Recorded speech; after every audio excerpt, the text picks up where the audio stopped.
সুপ্রিয় শিক্ষার্থীবৃন্দরা আসসালামু আলাইকুম, সবাই কেমন আছো? সুপ্রিয় শিক্ষার্থীবৃন্দরা আসসালামু আলাইকুম, সবাই কেমন আছো? আশা করি সবাই অনেক বেশি ভালো আছো। আমরা হচ্ছে গত ক্লাসে ভূগোল প্রথম পত্রের দ্বিতীয় অধ্যায় পৃথিবীর গঠন সম্পর্কে আলোচনা করেছিলাম, তাই না? তোমরা সবাই একটু দ্রুত ক্লাসে চলে আসো এবং আমাকে একটু তোমরা জানাও যে সাউন্ড ক্লিয়ার কিনা, ঠিক আছে? আমার সাউন্ড ক্লিয়ার কিনা এবং ভিডিও তোমরা ঠিকমতো ক্লিয়ার দেখতে পাচ্ছ কিনা একটু আমাকে দ্রুত কমেন্ট করে জানাও এবং অবশ্যই তোমার ফ্রেন্ডদের একটু দ্রুত মেনশন করে দাও, ঠিক আছে? অবশ্যই তোমার ফ্রেন্ডদের একটু মেনশন করে দাও।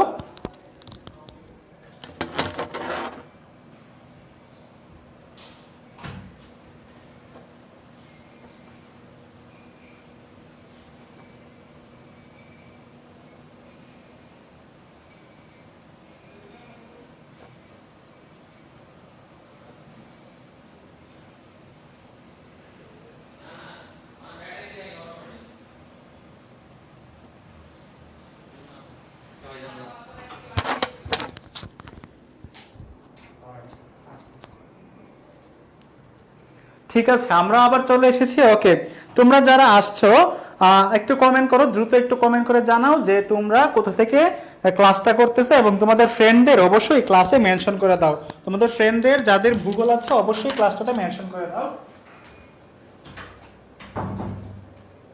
অবশ্যই তোমাদের ফ্রেন্ডদের মেনশন করে দাও, ঠিক আছে? আমাদের আজকে ক্লাসটা হবে ভূগোল প্রথম পত্রের তৃতীয় যে অধ্যায়টা ভূমিরূপ পরিবর্তন, সেই ভূমিরূপ পরিবর্তনের উপর ক্লাসটা হবে, ঠিক আছে? তোমরা ফ্রেন্ডদের একটু দ্রুত মেনশন করে দাও এবং তোমরা অবশ্যই আমাকে একটু কমেন্ট করে জানাতে হবে যে সবকিছু ঠিক আছে কিনা, ভিডিও এবং অডিও ক্লিয়ার কিনা একটু আমাকে দ্রুত কমেন্ট করে জানাও ভাইয়েরা। ওকে, তো আজকে আমরা আলোচনা করব ভূমিরূপ পরিবর্তন। গত ক্লাসে আমরা আলোচনা করেছিলাম পৃথিবীর গঠন, যেটা হচ্ছে ভূগোল প্রথম পত্রের দ্বিতীয় অধ্যায়। আজকে আলোচনা করব ভূগোল প্রথম পত্রের তৃতীয় অধ্যায় নিয়ে, ঠিক আছে? ওকে, তাহলে প্রথমে আমি যদি শুরু করি, দেখো এখানে বলা আছে যে ভূমিরূপ পরিবর্তন, অর্থাৎ পৃথিবীর যে ভূমিটা আছে এটার হচ্ছে যে পরিবর্তন হয়, সেটা কিভাবে পরিবর্তন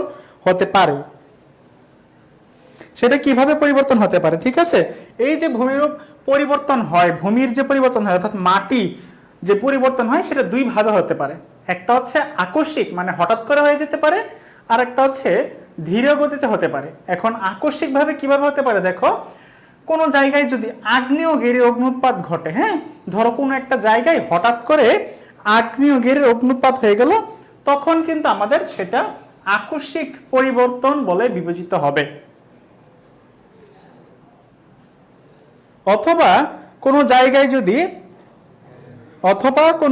যদি সুনামি হয়, হ্যাঁ, সুনামি হচ্ছে এমন একটা জিনিস যেটা হচ্ছে আমাদের যে সমুদ্র আছে, এই সমুদ্রের মধ্যে যখন ঘূর্ণিঝড়ের সৃষ্টি হয় বা ভূমিকম্পের মাধ্যমে যখন প্রবল ঢেউয়ের সৃষ্টি হয়, তখন সেটাকে আমরা বলি সুনামি। অর্থাৎ সমুদ্রের পানি যে উপরে উঠে যায় সেটাকে আমরা বলি সুনামি।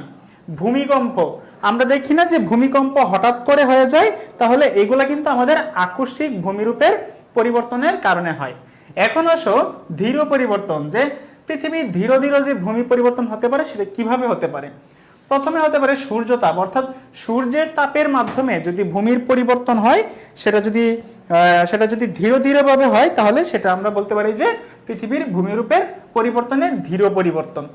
তারপরে হচ্ছে আমাদের বায়ু প্রবাহ, অর্থাৎ আমাদের বায়ু যে প্রবাহিত হয়, এই বায়ু যদি ধীরে ধীরে প্রবাহিত হয় এবং ভূমির যদি কোনো পরিবর্তন বা ক্ষয় সাধন করে, তখন আমরা সেটাকে বলতে পারি যে বায়ু প্রবাহের দরুন ভূমির ক্ষয় হয়েছে।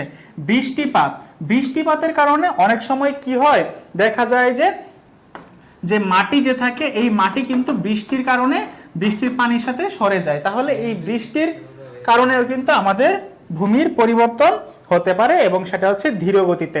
এবং নদী অনেক সময় কি করে, আমাদের পলিমাটি বয়ে নিয়ে আনে, অথবা আমাদের নদীর সাথে যে পাথর বা প্রস্তর খণ্ডগুলো ভেসে আসে, সেগুলোর কারণে কিন্তু আমাদের ভূমির পরিবর্তন হতে পারে।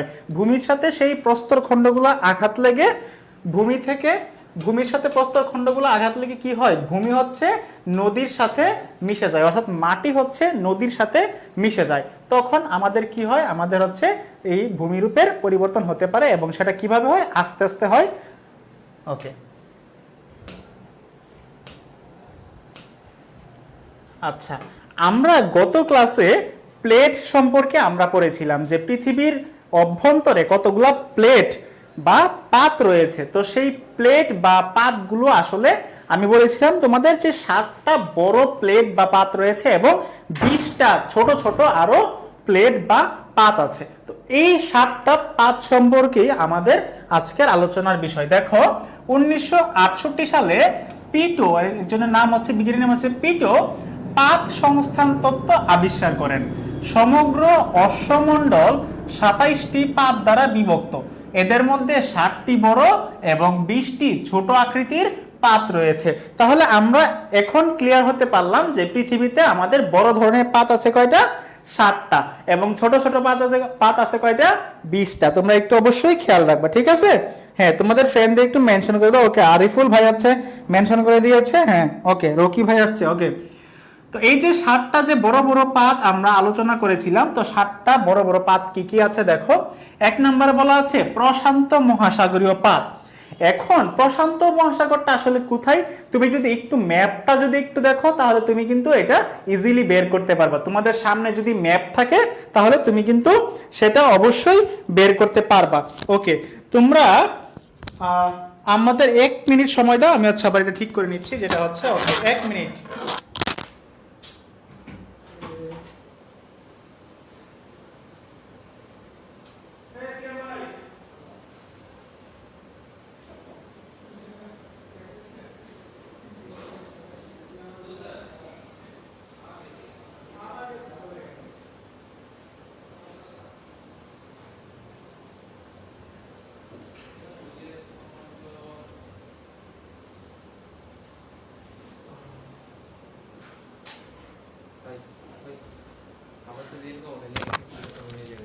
কোথায়? আচ্ছা, ওকে, ঠিক আছে। এখন আশা করি তোমরা সবাই দেখতে পাচ্ছ। ওকে, ঠিক আছে। তো আমাদের তোমরা হচ্ছে একটু পৃথিবীর মধ্যে তোমরা হচ্ছে পাতগুলা একটু দেখবা, ঠিক আছে? পৃথিবীর ম্যাপটা একটু দেখবা, তাহলে তোমরা আরো ইজিলি ক্লিয়ার হতে পারবা। ওকে, তাহলে আমরা প্রথমে বলেছিলাম যে প্রশান্ত মহাসাগরীয় পাত। এখন তুমি যদি একটু প্রশান্ত মহাসাগরটা চিনো তাহলে কিন্তু এর প্লেটটা তুমি ইজিলি বের করতে পারবা। আচ্ছা, একটু তোমরা অপেক্ষা করো, 1 মিনিট অপেক্ষা করো, আমাদের হচ্ছে ঠিক হয়ে যাবে ইনশাল্লাহ। হ্যাঁ হ্যাঁ, তোমরা হচ্ছে তোমাদের ফ্রেন্ডদের মেনশন করে দাও দ্রুত। তোমাদের যারা ফ্রেন্ডদের ভূগোল আছে অবশ্যই তাদের মেনশন করে দাও। আমরা হচ্ছে আজকে ভূগোল প্রথম পত্রের 3য় অধ্যায়টা সম্পর্কে আলোচনা করছি। ওকে ওকে, এখন আশা করি সবকিছু ঠিক আছে। তাহলে চলো আবার আমরা ক্লাসটা শুরু করি। তাহলে এই যে দেখো পৃথিবীর মানচিত্রে দেখো আমাদের পৃথিবীর একদম বাম পাশে, হ্যাঁ একদম বাম দিকে তোমরা যদি একটু দেখো ম্যাপটা, তাহলে এইখানে দেখো আমাদের প্রশান্ত মহাসাগর আছে, এইখানে হচ্ছে আমাদের প্যাসিফিক প্লেট, তার মানে হচ্ছে প্রশান্ত মহাসাগরীয় পাত। তারপরে আছে দেখো ইউরেশিয়া প্লেট। তুমি মনে রাখবা ইউরেশিয়া মানে হচ্ছে ইউরোপ এবং এশিয়া মহাদেশ, ঠিক আছে? ইউরেশিয়া মানে কি? ইউরেশিয়া মানে হচ্ছে ইউরোপ এবং এশিয়া মহাদেশ। তাহলে ইউরোপ কোথায় ভাই? দেখো ইউরোপ হচ্ছে এই যে এইদিকে, ঠিক আছে? এটা হচ্ছে আমাদের ইউরোপ মহাদেশ এবং এইদিকে হচ্ছে কি আমাদের এশিয়া মহাদেশ। তাহলে এই যে হলুদ কালার দেখো তুমি হচ্ছে পুরাটা, এই যে হলুদ কালার যে পুরা অংশটা, এই অংশটা নিয়ে হচ্ছে আমাদের একটা প্লেট, সেই প্লেটটাকে আমরা বলতেছি ইউরেশিয়া প্লেট। যেহেতু এখানে ইউরোপও আছে এবং এশিয়া মহাদেশের কিছু অংশ আছে, এজন্য আমরা বলতেছি এটাকে ইউরেশিয়ান প্লেট। তারপর হচ্ছে উত্তর আমেরিকান পাত। এই যে দেখো ওই যে উত্তর আমেরিকান পাত হচ্ছে এইটা, ঠিক আছে? এটা হচ্ছে আমাদের উত্তর আমেরিকা, যেখানে হচ্ছে আমাদের যুক্তরাষ্ট্র, মেক্সিকো, কানাডা বড় বড় দেশগুলো অবস্থিত। তারপর হচ্ছে দক্ষিণ আমেরিকা পাত, এই যে সাউথ আমেরিকান প্লেট, এই যে দেখো সাউথ আমেরিকান প্লেট, দেখেছো? এই যে সাউথ আমেরিকান প্লেট। তারপর হচ্ছে অস্ট্রেলিয়া পাত। অস্ট্রেলিয়া পাত কোথায়? এই যে অস্ট্রেলিয়ান প্লেট, এটা হচ্ছে আমাদের অস্ট্রেলিয়ান মহাদেশ, আর এদিকে হচ্ছে আমাদের অস্ট্রেলিয়ান প্লেট। তারপর হচ্ছে আমাদের আফ্রিকা পাত।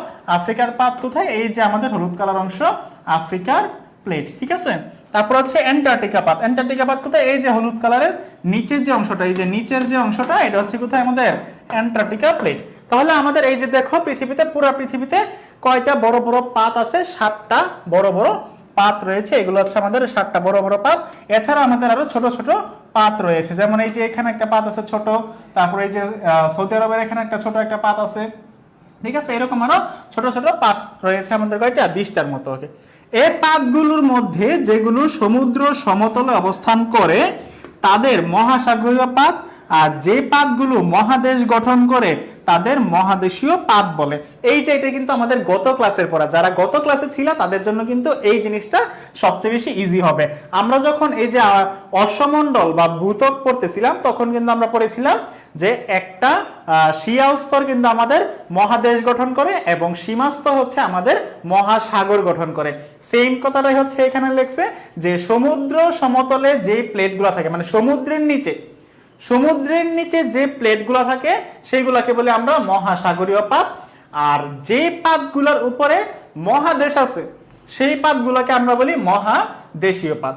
সোজা কথায় কোন প্লেটের উপরে যদি সাগর থাকে তাহলে আমরা সেটাকে বলবো মহাসাগরীয় প্লেট, আর কোন প্লেটের উপরে যদি মহাদেশ থাকে তখন সেটাকে আমরা বলবো মহাদেশীয় প্লেট। এক্সাম্পল হিসেবে আমি তোমাকে বলি, এই যে প্যাসিফিক প্লেট বা প্রশান্ত মহাসাগরীয় পাত যেটা আমরা বলতেছি, এই যে দেখো এই মহাদেশের মধ্যে এই যে প্রশান্ত মহাসাগর, সরি মহাদেশ না মহাসাগর, প্রশান্ত মহাসাগরের মধ্যে কি কোনো দেশ আছে? কোনো দেশ আছে? এই সাগরের মধ্যে কি কোনো দেশ আছে? এখানে কোনো দেশ নাই। তার মানে এটা কোন প্লেট? এটা হচ্ছে মহাসাগরীয় প্লেট। আর দেখো এইদিকে দেখো আমাদের অনেকগুলো মহাদেশ আছে, ইউরোপ এবং এশিয়া মহাদেশ আছে। এই জন্য এই প্লেটটাকে আমরা কি বলবো? এই প্লেটটাকে আমরা বলবো মহাদেশীয় প্লেট। যেই প্লেটের উপর দেশ থাকে মহাদেশীয় প্লেট, আর যে প্লেটের উপর সাগর থাকে মহাসাগরীয় প্লেট। আশা করি তোমরা সবাই বুঝতে পেরেছো। ওকে, পরবর্তী স্লাইডে যদি আমি একটু যাই তাহলে আমরা কি দেখতে পাবো? আমরা দেখব যে দেখো উপরিউক্ত পাতগুলো, অর্থাৎ আমরা যেই পাতগুলো নিয়ে আলোচনা করেছি এগুলা খুবই স্থিতিশীল এবং ভূ আন্দোলনের প্রভাব মুক্ত, কিন্তু এর প্রান্ত ভাগগুলো ভূ আন্দোলনের জন্য গতিশীল থাকে। এই গতিশীলতাকে 3 ভাগে ভাগ করা যায়। অর্থাৎ এই যে প্লেটগুলো আছে এই প্লেটগুলার মাঝখানের অংশগুলা তোমার হচ্ছে কোনো গতিশীল অবস্থায় থাকে না, একদম স্থিতিশীল অবস্থায় স্থির জায়গায় থাকে। বাট এর সাইডের যে অংশগুলা, এই যে তোমরা হলুদ অংশে দেখতে পাচ্ছ, এই যে সাইডের যে অংশগুলা, এই সাইডের অংশগুলা সবসময় কাঁপতে থাকে।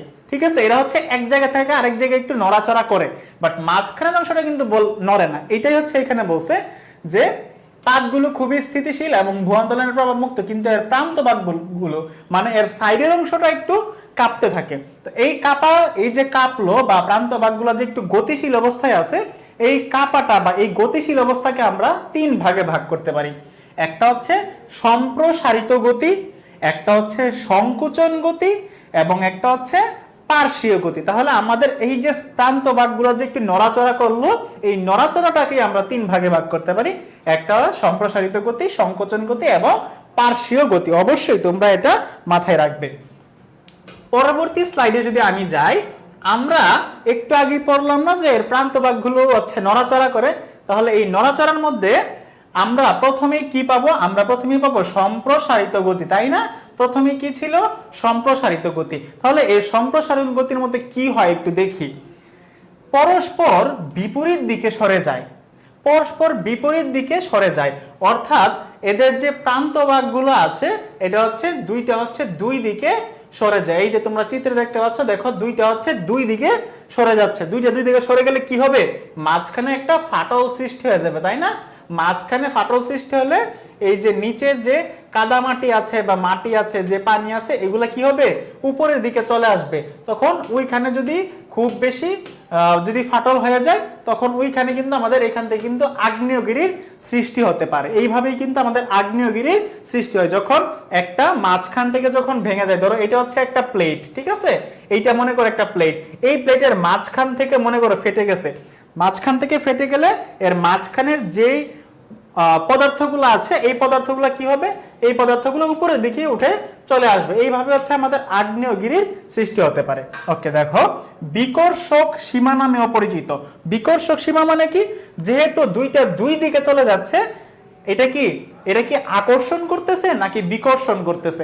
আকর্ষণ করলে কি হবে? দেখো না, চুম্বক একটার দিকে আকর্ষণ করে তখন দুইটা একদিকে চলে আসে। আর বিকর্ষক যদি হয় তখন কি হবে? দুইটা হচ্ছে 2 দিকে চলে যাবে। এই যে দুইটা 2 দিকে চলে যাচ্ছে, এজন্য এর নাম হচ্ছে বিকর্ষক সীমা।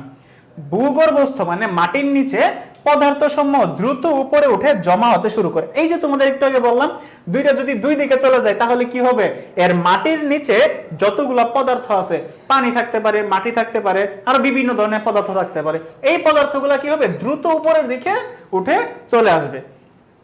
প্রত্যেক মহাসাগরের তলদেশ এই প্রক্রিয়ায় গঠিত হয়েছে।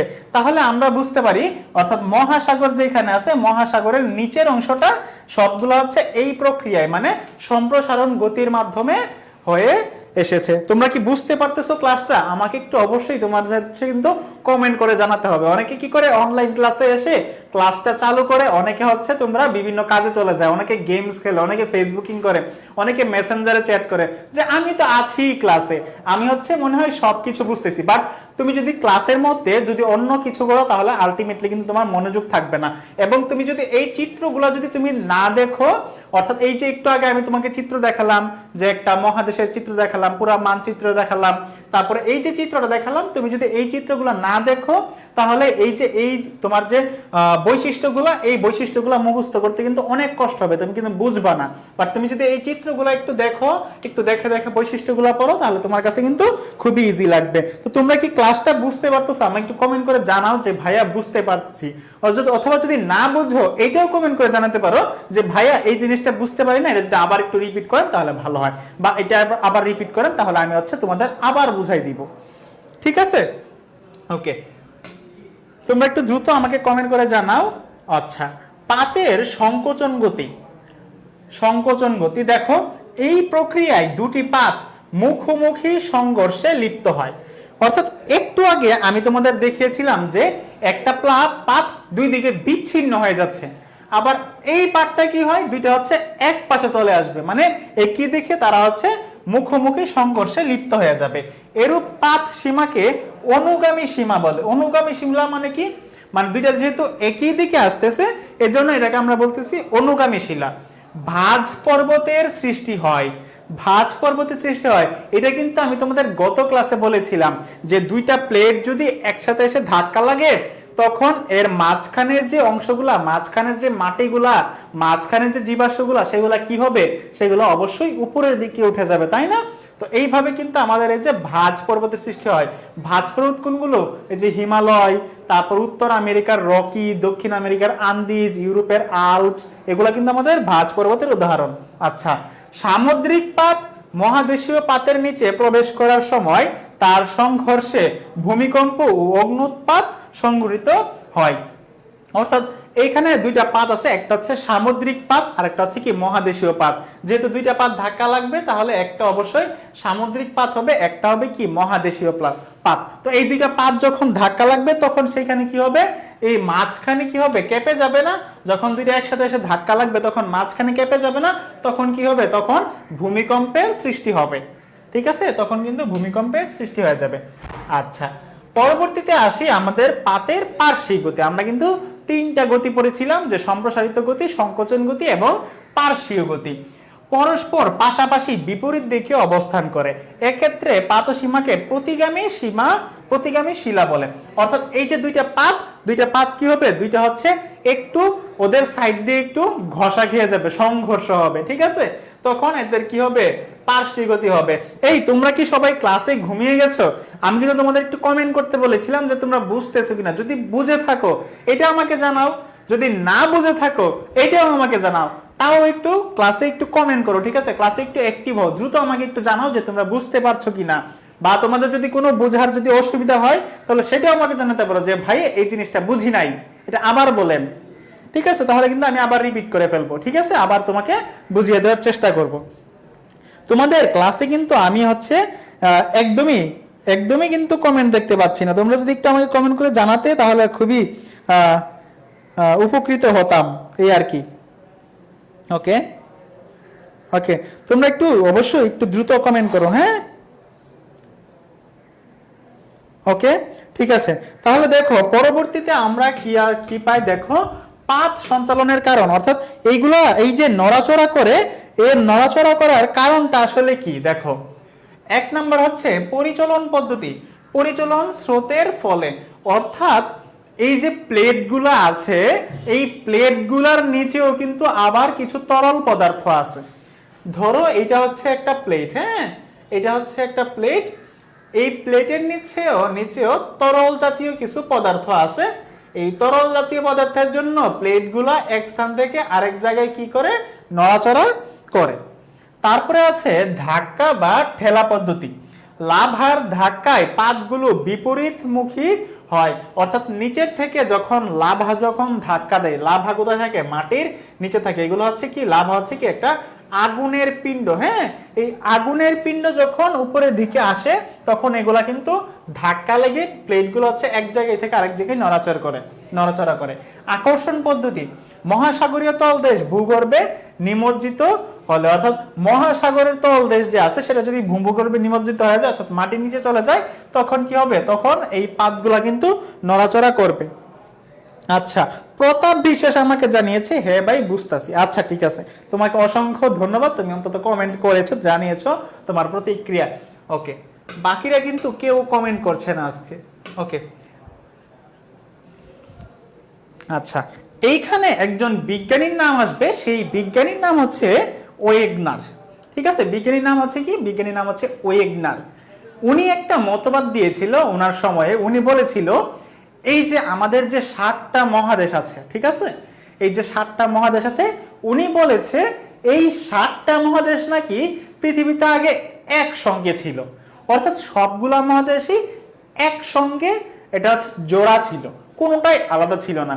এখন যেমন আমরা দেখতে পারি যে অস্ট্রেলিয়া মহাদেশ হচ্ছে খুব বেশি দূরে, সমুদ্র পাড়ি দেওয়া যাওয়া লাগে। তারপরে হচ্ছে উত্তর আমেরিকা, দক্ষিণ আমেরিকা মহাদেশ হচ্ছে এশিয়া মহাদেশ থেকে অনেক দূরে। এইখানে আবার আটলান্টিক মহাসাগর পাড়ি দেওয়া লাগে। বাট উনি বলেছিল যে সবগুলা মহাদেশই কিন্তু একসাথে ছিল আগে। ঠিক আছে, ক্লাস ডিউরেশন এই যে কতক্ষণ হবে, আর 15 মিনিট, 15-20 মিনিট হবে। ওকে, ওয়েগনারের মহাদেশীয় সঞ্চালন দেখো। ওয়েগনারের মতে ভূপৃষ্ঠের উপরিভাগ অপেক্ষাকৃত হালকা গ্রানাইট শিলাস্তর দ্বারা গঠিত এবং নিচে অপেক্ষাকৃত ভারী ব্যাসল্ট শিলা দ্বারা গঠিত। এটা কিন্তু আমরা গত ক্লাসে কিন্তু পড়ে ফেলেছিলাম। ওয়েগনারের মতে পূর্বে সমগ্র পৃথিবী একটি বিশাল ভূখণ্ড ছিল।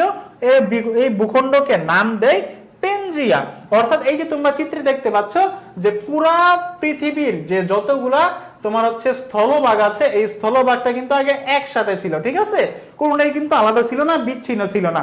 এবং এই যে পুরাটা ভূখণ্ড যে একসঙ্গে আছে, এটার নাম দেয় উনি হচ্ছে, নাম দেয় হচ্ছে কি, পেনজিয়া। ঠিক আছে, মহাদেশগুলো পৃথক হবার কারণ। এখন তুমি প্রশ্নই করতে পারো যে ভাইয়া ঠিক আছে মানলাম সবগুলো একসাথে ছিল, কিন্তু এখন তাইলে আলাদা হলো কেন, এখন তাহলে পৃথক হলো কেন? দেখো, জন্মের সময় পৃথিবী নিজ অক্ষে 4 ঘন্টায় একবার আবর্তন করত। এই টানের ফলে মহাদেশীয় প্লেটগুলো ফেটে যায়। অর্থাৎ ধরো তুমি ধরো এক জায়গায় দাঁড়িয়ে আছো, ঠিক আছে, দাঁড়িয়ে আছো এক জায়গায়, মনে করো দাঁড়িয়ে আছো। এখন তুমি তোমার দুই হাত দিয়ে মনে করো একটা ছোট বাচ্চাকে ধরে রেখেছো। ঠিক আছে, ছোট বাচ্চাকে আমরা হচ্ছে এইভাবে ঘুরাই না অনেক সময়। মনে করো তুমি একটা ছোট বাচ্চাকে ওর 2 হাত ধরে এইভাবে ঘুরাচ্ছ। বাট এটা যখন তুমি অনেক বেশি করতে থাকবা, তখন একটা চান্স থাকে কি, যে ছোট বাচ্চার হাতগুলা ভেঙে যাওয়ার একটা চান্স থাকে না? ধরো তুমি অনেক জোরে ওকে ঘুরাচ্ছ, তখন ওর কি হবে, ওর 2টা হাত হচ্ছে একসময় ভেঙে যেতে পারে। তো পৃথিবীও যখন ওর নিজের অক্ষের উপর খুব বেশি জোরে ঘুরতো, এই যে দেখো বলা আছে 4 ঘন্টায় একবার ঘুরতো, বর্তমানে কিন্তু 24 ঘন্টায় একবার ঘুরে, তার মানে খুবই আস্তে আস্তে ঘুরে। বা তখন 4 ঘন্টায় একবার ঘুরতো, তার মানে কি ও খুব বেশি জোরে ঘুরতো। এজন্য কি হয়েছে, এজন্য ওর যে প্লেটগুলো আছে, মানে ওর হাড্ডিগুড্ডি যেগুলো আছে, এই যে বাচ্চার মতো হাড্ডিগুড্ডি বা প্লেট যেগুলো আছে, এগুলো একসাথে একসময় হচ্ছে ভেঙে যায় বা বিচ্ছিন্ন হয়ে যায়। এজন্য হচ্ছে বর্তমানে যে মহাদেশগুলো আছে, এই মহাদেশগুলো কি হয়ে গেছে, বিচ্ছিন্ন হয়ে গেছে। এই আবর্তন মেরুর দিকে কম এবং নিরক্ষীয় রেখার দিকে বেশি। এখানে একটা কথা বলছে মেরুর দিকে কম। মেরু মানে কি, মেরু মানে আমরা জানি উপরের দিকে এবং নিচের দিকের অংশকে বলে মেরু। আর এই 2 পাশের অংশকে কি বলে, এই যে এই 2 পাশের অংশকে বলে কি, নিরক্ষীয় অংশ। তাহলে মেরুর দিকে কম কেন? কারণ মেরুর আয়তনটা কম। আবার নিরক্ষীয় রেখার দিকে বেশি কেন? কারণ নিরক্ষীয় রেখার দিকে তোমার এই যে জায়গাটাও বেশি, তো যেখানে বেশি জায়গা হবে সেখানে টানও বেশি হবে। এর ফলে দেখো কি হয়েছে, মহাদেশীয় পাতগুলো অধিক দূরে সরে যেতে সক্ষম হয়নি, কারণ মহাদেশের নিচে বেসল্ট শিলাস্তর নিচে ঠান্ডা হয়ে যায় এবং মহাদেশগুলোকে চারপাশে আঁকড়ে ধরে। এখন তো তখন তুমি বলতে পারো যে এই যে মহাদেশগুলো আছে, প্লেটগুলো আছে, এগুলো তাহলে খুব বেশি দূরে গেল না কেন? এই যে আফ্রিকা মহাদেশ এবং এশিয়া মহাদেশের প্লেটগুলা কাছাকাছি, কাছাকাছি না? অবশ্যই কাছাকাছি। আবার ইউরোপের প্লেট আবার এশিয়ার প্লেটটা একসাথে, তাহলে এগুলো কেন ভেঙে গেল না? কারণ ইউরোপের যে প্লেটটা আছে এই দিকে হচ্ছে আমাদের ইউরোপ মহাদেশ, তাই না? ইউরোপটা আসলে তাহলে কোন দিকে? এটা হচ্ছে মেরুর দিকে। মেরুর দিকে যেহেতু টান কম, এজন্য ইউরোপ মহাদেশটা আসলে তেমন ভাবে ভাঙে নাই, এটা এশিয়ার সাথেই কি ছিল? জোড়া ছিল। তাহলে কথা হচ্ছে এই যে এদিকে হচ্ছে বর্তমানে আছে আমাদের উত্তর আমেরিকা, এইদিকে দক্ষিণ আমেরিকা, তাহলে এইগুলা কেন খুব বেশি দূরে গেল না? এইগুলা কেন দূরে গেল না? কারণ এই মহাদেশগুলোর নিচে বেসল্ট শিলা আছে। বেসল্ট শিলা কি? আমরা কিন্তু গত ক্লাসে পড়েছি, একটা হচ্ছে কি পাললিক শিলা এবং একটা হচ্ছে কি বেসল্ট শিলা। এই যে শিয়াল স্তর, সীমা স্তরে কিন্তু এগুলো আছে। তো এই বেসল্ট শিলা, এটা হচ্ছে কি শিলা বলতে কি বোঝায়? ধরো এক ধরনের নুড়ি পাথর, পাথর বলতে পারো, অথবা ধরো এই যে বিভিন্ন ধরনের যে রাসায়নিক যে বস্তু, এইরকম বস্তু কিছু একটা ধরতে পারো। এইগুলা হচ্ছে কি করে? এগুলা মহাদেশের নিচে অবস্থান করে, অর্থাৎ মহাদেশের মাটির নিচে অবস্থান করে। এই মাটির নিচে অবস্থান করে তখন মাটির যে একদম নিচে অংশটা, হ্যাঁ একদম নিচে অংশটা, এই নিচের অংশটাকে আঁকড়ে ধরে ফেলে। তখন আর এই মহাদেশগুলা খুব বেশি দূরে যেতে পারে না, ওইখানেই শক্ত হয়ে ওইখানে অবস্থান করে, ঠান্ডা হয়ে ওইখানে অবস্থান করে। ঠিক আছে?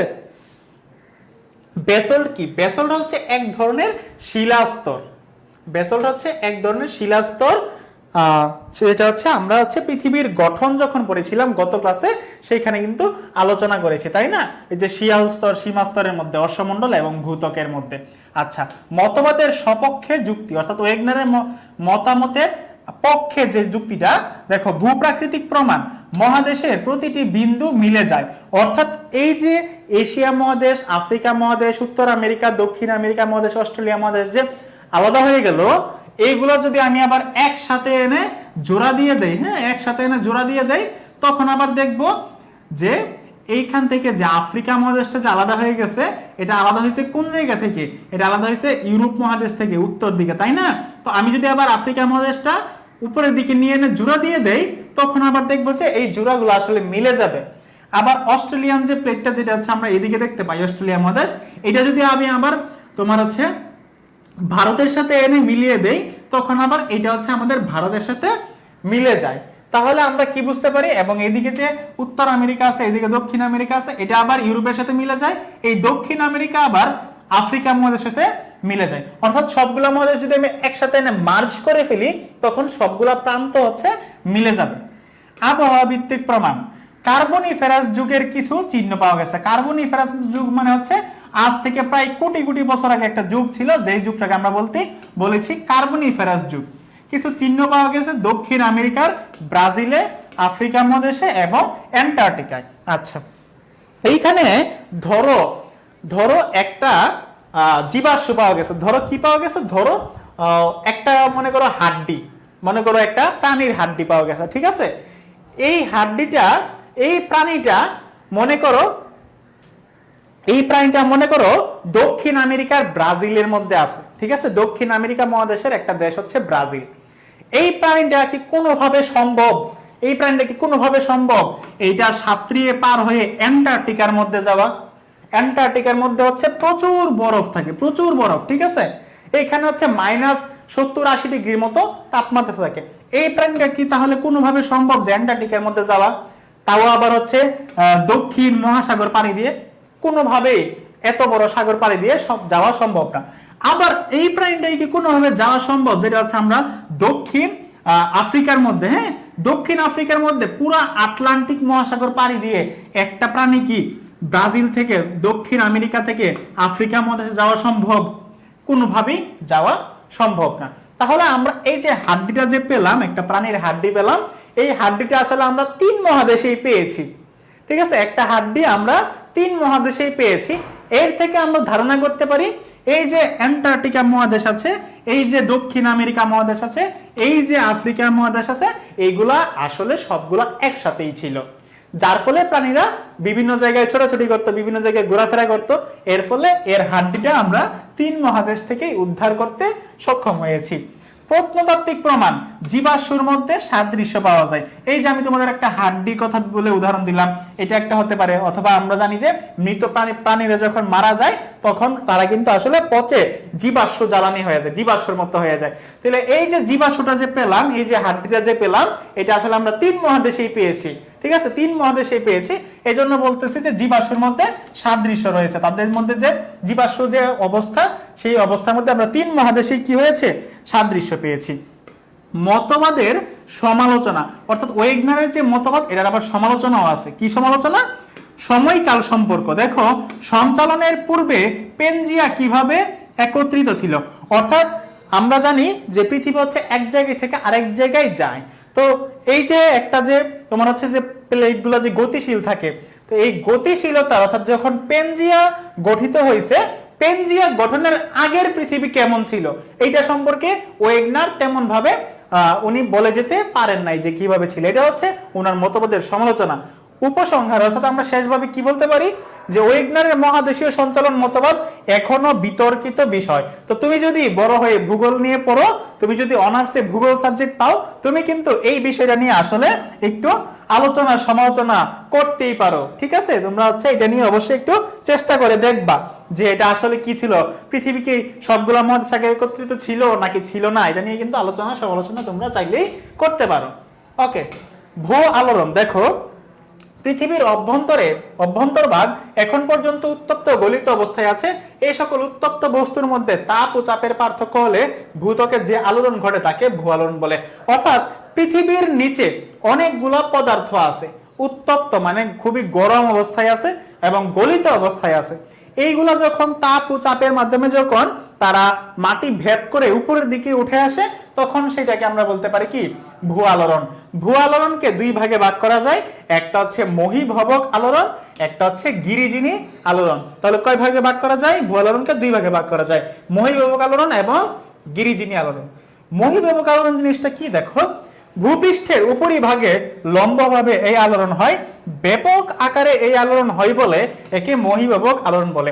অর্থাৎ এই মহীভবক আলোড়নটা খুব বেশি জায়গা জুড়ে, খুব বিশাল ব্যাপী তোমার হচ্ছে বিশাল জায়গা নিয়ে গঠিত হয় বা হয়, এজন্য এটাকে আমরা বলি মহীভবক আলোড়ন। আর গিরিজিনি আলোড়নটা কি? এ ধরনের আলোড়ন আনুভূমিকভাবে হয়ে থাকে।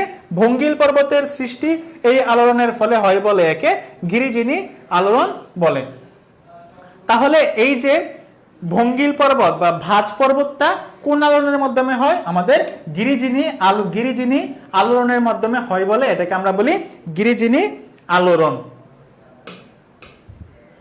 তারপরে আসে আমাদের এই যে ভূমিকম্প।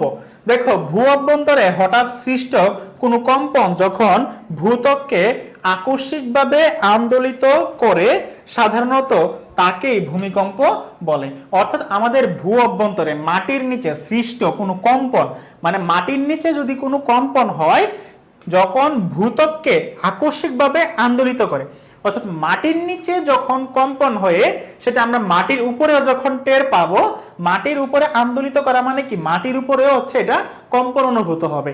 মাটির উপরে যখন আমরা যারা থাকি তারা যখন এটা অনুভব করব, তখন আমরা সেটাকে বলবো ভূমিকম্প। তাহলে ভূমিকম্পের সংজ্ঞাটা কি? ভূ অভ্যন্তরে মানে মাটির নিচে হঠাৎ সৃষ্ট কোনো কম্পন যখন ভূত্বককে আকস্মিকভাবে হঠাৎ আন্দোলিত করে, মানে কম্পন সৃষ্টি করে, সাধারণত তাকে আমরা ভূমিকম্প বলে থাকি। ভূমিকম্পের কেন্দ্র এবং উপকেন্দ্র রয়েছে। দেখো, ভূমিকম্পের কেন্দ্র এবং উপকেন্দ্র। ভূ অভ্যন্তরে মানে মাটির নিচে যে স্থানে ভূমিকম্পের উৎপত্তি হয় তাকে ভূমিকম্পের কেন্দ্র বলে। তাহলে ভূমিকম্পের কেন্দ্র কোনটা? মাটির যেইখানে, মাটির নিচে যেইখানে এই কম্পনটা সৃষ্টি হয় সেটাকে আমরা বলি ভূমিকম্পের কেন্দ্র। তুমি মনে করো এটা হচ্ছে একটা মাটি, তোমরা হচ্ছে চিত্রে দেখতে পাচ্ছ এটা হচ্ছে একটা মাটি। মনে করো তুমি এইখানে দাঁড়ায় আছো, ঠিক আছে, তুমি এইখানে মনে করো দাঁড়ায় আছো। তাহলে ভূমিকম্পটা আসলে হবে কোথায়? মাটির নিচে। এই যে মাটির নিচে যেইখানে কম্পনটা সৃষ্টি হবে সেইখানে আমরা বলতে পারি সেই জায়গাটা হচ্ছে কি, সেই জায়গাটা হচ্ছে কেন্দ্র। যেইখানে মাটির নিচে কম্পন সৃষ্টি হবে সেইটাকে আমরা বলবো কেন্দ্র। কেন্দ্রের সোজা উপরে উঠে উপরে ভূপৃষ্ঠের স্থানকে উপকেন্দ্র বলে। অর্থাৎ যেইখানে কম্পন সৃষ্টি হবে একদম সোজা বরাবর, হ্যাঁ সোজা বরাবর, ধরো এখানে যদি একটা বিল্ডিং থাকে, এই বিল্ডিংটা তাহলে কি হবে, কেঁপে যাবে, কারণ ভূমিকম্প হলে উপরের সবকিছু কেঁপে যায়, আমরা জানি। ভূমিকম্পের এই বিল্ডিংটাও কেঁপে যাবে, তখন এই বিল্ডিংটা আসলে কি হবে, এই বিল্ডিংটা হবে একটা উপকেন্দ্র। তাহলে কেন্দ্র কোনটা, কেন্দ্র হচ্ছে যেইখানে ভূমিকম্পের সৃষ্টি হয় সেটা হচ্ছে ভূমিকম্পের কেন্দ্র। আর ভূমিকম্পের কেন্দ্রের একদম বরাবর, একদম উপরে যেই বস্তুই থাকুক না কেন, সেইখানে কি হবে, আমাদের ভূমিকম্পের উপকেন্দ্র। ভূমিকম্পের কেন্দ্র ও ভূ অভ্যন্তরে প্রায় 16 থেকে 20 কিলোমিটারের মধ্যে অবস্থিত হয়ে থাকে। আচ্ছা, তাহলে এই যে উপকেন্দ্রটা হচ্ছে কোথায়, এই বিল্ডিংটা। তোমার মনে প্রশ্ন থাকতে পারে, তাহলে কেন্দ্রটা উপকেন্দ্র থেকে কত কিলোমিটার নিচে হতে পারে? এই কেন্দ্রটা উপকেন্দ্র থেকে এই যে বলা আছে 16 থেকে 20 কিলোমিটার নিচে হতে পারে। অর্থাৎ যেইখানে কম্পন সৃষ্টি হয় সেটা হচ্ছে আমরা যারা পৃথিবীতে থাকি, এই তোমার হচ্ছে ভূত্বক থেকে আরো 16 থেকে 20 কিলোমিটার গভীরে কম্পনটা হয়ে থাকে। তারপরে আছে ভূমিকম্প সংঘটনের কারণ, অর্থাৎ ভূমিকম্প কেন হয়। দেখো, ভূপাত, পাহাড় পর্বত ভূত্বক ধসে পড়লে ভাঁজ পর্বতের আশেপাশে অধিক ভূমিকম্প হয়। অর্থাৎ পাহাড় পর্বত যদি ধসে পড়ে, মনে করো এখানে খুব বড় একটা পাহাড় আছে, তোমার মনে করো বাসা হচ্ছে এখানে, তোমার বাসা হচ্ছে একটা কি কুড়ে ঘরের মতো ছোটখাটো একটা বাসা নিয়ে থাকো, হ্যাঁ, আর তোমার বাসার পাশে মনে করো বিশাল বড় এক পাহাড়। এখন এই পাহাড় থেকে যদি মাটি খসে, হ্যাঁ, ধরো অনেক বড় একটা প্রস্তরখণ্ড নিচে পড়ে গেল, তাহলে এই যে নিচের মাটিটা কি হবে, হালকা একটু কেঁপে যাবে, তখন আসলে কি হবে, ভূমিকম্পের সৃষ্টি হবে। শিলাচ্যুতি, দেখো কোনো কারণে ভূ অভ্যন্তরে শিলাচ্যুতি ঘটলে বা ভাঁজ সৃষ্টি হলে, অর্থাৎ ভূমির নিচে যদি মাটিটা যদি একটু সরে যায়, তখন কিন্তু আমাদের শিলাচ্যুতি বা ভূমিকম্প হতে পারে। ধরো আমরা বাস করি এইখানে, ঠিক আছে, মাটির উপরে আমরা আছি, এটা হচ্ছে আমরা এখানে থাকি, বাট এইখানে একদম আমাদের যে নিচে, হ্যাঁ, আমাদের নিচে তো মাটি আছে, তাই না?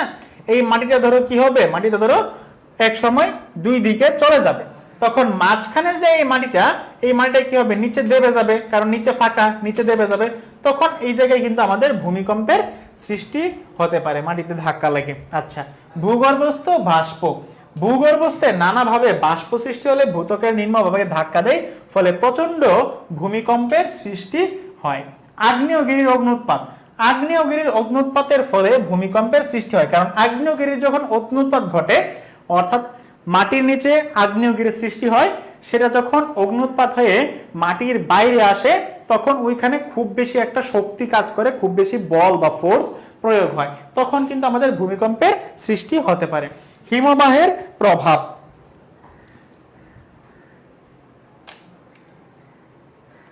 হিমবাহের প্রভাব, দেখো কখনো কখনো প্রচন্ড হিমবাহ পর্বতগাত্র হতে নিচে পতিত হলে ভূপৃষ্ঠ কেঁপে ওঠে এবং ভূমিকম্প হয়।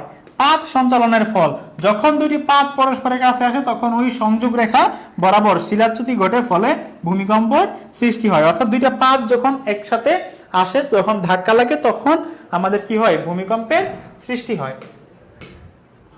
তারপর আছে ভূমিকম্পের ফলাফল, দেখো ফাটল ও চ্যুতি রেখা সৃষ্টি হয়।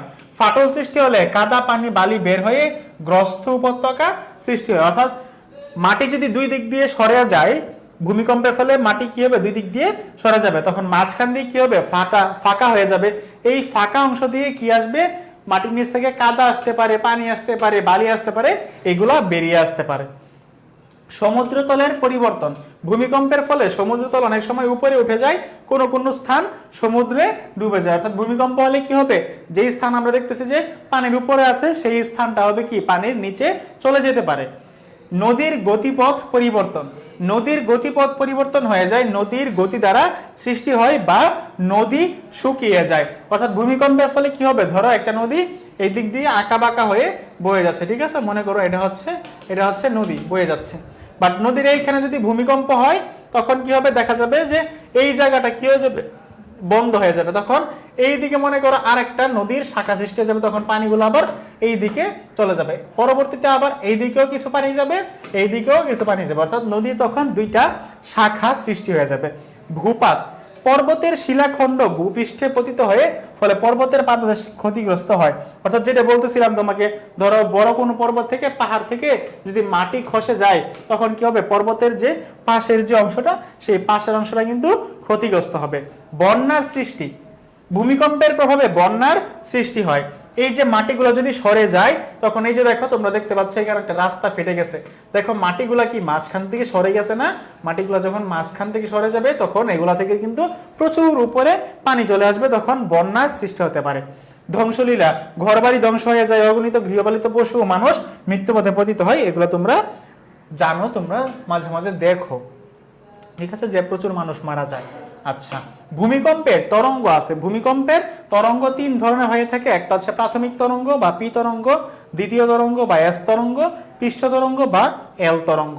ভূমিকম্পের তীব্রতা পরিমাপক যন্ত্রের নাম হচ্ছে রিক্টার স্কেল, অর্থাৎ আমরা যে ভূমিকম্প যে পরিমাপ করি যে কত রিক্টার স্কেল ভূমিকম্প হইলো, 5 মাত্রা 6 মাত্রা, অনেক সময় বলি না যে 7 মাত্রা বা 6 মাত্রার ভূমিকম্প হয়েছে, এটা আসলে কিভাবে মাপি, এই যে রিক্টার স্কেলের মাধ্যমে আমরা মাপি। এই স্কেলে 1 থেকে 10 পর্যন্ত ভূমিকম্পের তীব্রতা নির্ণয় করা যায়, ঠিক আছে, 1 থেকে 10, অর্থাৎ 10 যদি হয় তাহলে সেইখানে মারাত্মক ভূমিকম্প হবে। আর আমাদের সচরাচর ভূমিকম্প হয় কত, 5, 6 বা 7 এইরকম সচরাচর ভূমিকম্প হয়। যদি 10 হয় তাহলে সেটা হচ্ছে খুবই ভয়াবহ একটা ভূমিকম্প হবে, ঠিক আছে। আমাদের যে পদ্মা সেতু আছে তোমরা অবশ্যই জানো, আমাদের পদ্মা সেতুর ভূমিকম্পের সহনশীলতার মাত্রা কিন্তু 9, ঠিক আছে।